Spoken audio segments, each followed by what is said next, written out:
Hello, my name is Tess. Welcome back to my channel, The Way with Paint. And for this episode, I just want to show you how I made my gouache palette. So, mostly I've been using watercolor, graphite, and water-soluble pencils. But lately, I wanted to try gouache. Actually, this is my second set of gouache. And I'll tell you later what happened to the first set. So, I just want to show you how I made my palette.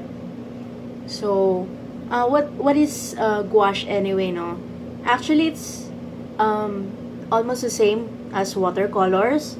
And it's actually called an opaque watercolor. So, same pigments, same binder, gum arabic. So, they share the same characteristics na you use water to like activate it so that you could use it for painting, and when it dries you can reactivate it by just using water. So it's also very handy. Like watercolors, all you need is water. So but some other artists, they prefer gouache, depende kasi sa style that you want to achieve. With watercolors kasi it's more of transparent, so the lines underneath your initial drawing shows through the watercolor, and it's okay for some artists because that's their style. But there are some artists who want to cover these lines, and when you use gouache, the first layer does not show, unless of course, since gouache is almost like watercolor, if you use enough water and mix it with the paint, you can still have that watercolor effect of transparency. So, actually, it depends on how you mix the paint with the water.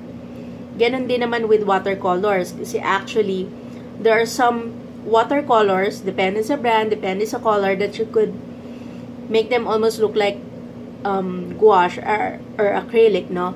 There are even merong mga hybrid na Acryl gouache, that's what they call it.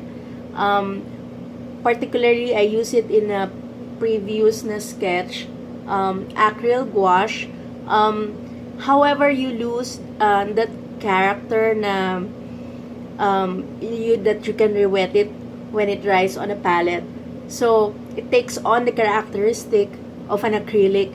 And once you apply the paint, it dries, so it dries fast, dries easily, unless of course if you want that that kind of medium in your work. So it has its uses, but somehow parang I've used Turner acryl gouache. I don't think it's my kind of medium, so I will try gouache, and then I'll show you first how I made my palette, and then maybe I'll show you a sample of my work using gouache, so that you could see the difference between a gouache painting and a watercolor painting. So, let's see now. I'll turn the camera, no, to show you my table. Okay, so here are the things that we need. I have two different tapes, isang masking tape and one double-sided tape. And then marker. Actually, you could use like a ball pen or pencil just for labeling the paint. And then this is my set of gouache paints. So 18 colors siya. Reeves yung brand. And then a ruler. So this is optional actually. And then your Halfpans. Okay. So I started with the palette already. So just to show you, this is actually a tin can na I bought from Trinoma sa Landmark. Madali nyo makikita yun eh. Kasi it's near the entrance. If you're coming from the MRT, coming out of the MRT line, malapit siya sa entrance. So, ganito siya kalaki. So, about like 4 inches. No? So, dalawang layer siya. So, very handy siya. Very, very portable. So, the first layer, doon ko nilagay yung mga pans. So, hindi pa complete to. Based on the, yung dimensions niya, I can fit like about maybe 13 colors. Kasi, 8 and then 5. So, 13 colors. Medyo hindi ko lang na-center ng konti eh. So, pero, pwede na rin yan. So, I'll show you how kung paano ko dinikit yung pans dito sa tin can. Okay? And then, the second layer, just to show you, may space siya enough for like a small water bottle. And then, this small pencil. Actually, HB pencil to na Staedtler. Kaya lang, kaya siya umigsi ng ganito. Because my dog chewed on it. My dog has an affinity for wood and paper. So, actually, lagi niya nabibiktima yung mga pencils ko. So, he chewed on the other end. Actually, both ends nga yata. He chewed on the pencil. So, I wanted to save it. Sayang naman kasi. So, I just sharpened both ends. So, for light sketches and for your initial drawing, pwede na ito. And then, I think this is Sakura na a portable brush. So, meron siyang cover. And then, if you're gonna use it, you just put the brush and tanggalin niyo yung cover. Okay? And then, of course, a small kneaded eraser for mistakes.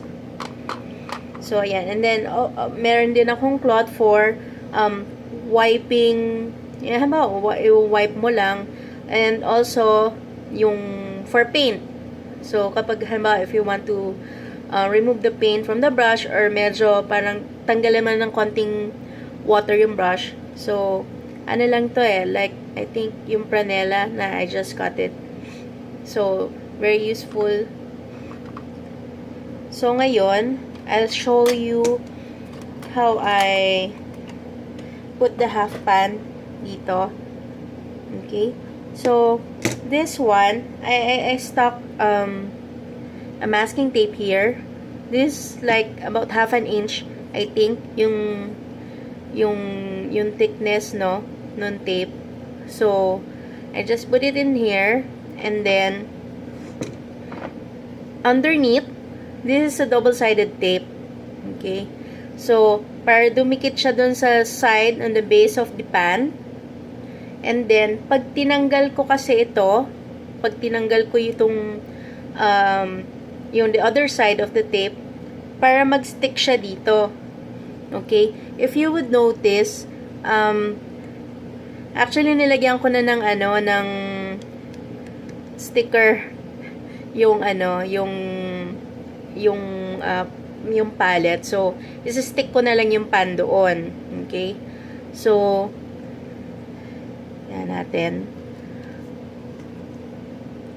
Ito tong part na to para I think wala pa. Konti pa lang. So, I'll put the tape on it. If you're medyo feeling OC ka, you could use you could use a ruler para saktong-sakto siya. Okay. Pero ako, I just try to estimate. Medyo mas feeling OC kasi ako sa dun sa yung paints ng mismo. Okay. Hindi ko siya malagay ng sakto. Yeah, you have to be careful with this in double-sided tape. Very sticky kasi siya. And minsan medyo mahirap remove yung backing, yung paper.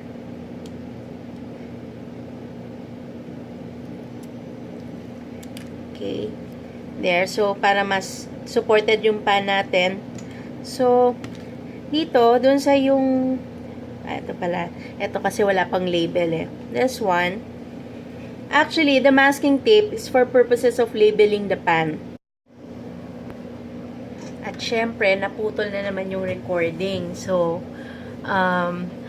where was I? So, I was mentioning about, yung pants, ano. So, the labels on the pants, just an insurance for me. If this gets mixed up with the other pants, so, masking tape, you could also use yung mga name stickers, and siguro, i-cut mo na lang siya to size, and then, yan, underneath, nandyan yung mounting, yung double-sided tape. Okay? So, ngayon kompleto na yung label, I will remove yung paper backing nung double-sided tape. Actually, you can also use magnets. Kaya lang, my problem with that is, nung ginamit ko siya, minsan natatanggal din yung sticker dun sa likod ng magnet. So, parang mas better na to kung mas gusto mo na mas permanent yung pagkakadikit niya. So, I just put it right there. Or, pwede ko siyang, you just need to have a system dun sa yung palette. So, dito sa ginawa ko, I have yung, pinagtabi-tabi ko yung similar colors, no? And I stuck with the primary colors. Except lang for yung flesh tint. That's my convenience color kasi. And then, syempre, yung white and the black for mixing. And then, yung ilalagay ko ngayon is burnt umber and burnt sienna. So, itong hawak ko ngayon is for burnt umber. So, yung gawin ko, medyo isa-separate ko lang siya ng konti dun sa white and black. Ano lang yan, for aesthetics lang. Kasi para makita ko lang siya na separate, ganun lang. Pero pwede naman din sila magkakatabi. Yun. Actually, ito dapat yung violet, medyo ihiwalay ko dapat kasi hindi naman siya primary color. So, parang another color of, convenience color lang din for me, for mixing, for shadows. Depende rin kasi kung ano yung pinipaint mo eh. If you're like me, mostly I'm painting people, portraits, no? So, I need colors that I can use for skin tones. Actually, dapat meron din green sana dito, pero I figured na I can just use yung blue tsaka yung yellow to mix a green if I need one. Tsaka, kung darker green naman, I have yung blue tapos yung ka-yellow na or yellow ochre or kaya yung medium yellow for getting a green that I want. And bihira naman akong gumamit nun. So, eto, pwede na to for me. Okay? So, I'll show you how I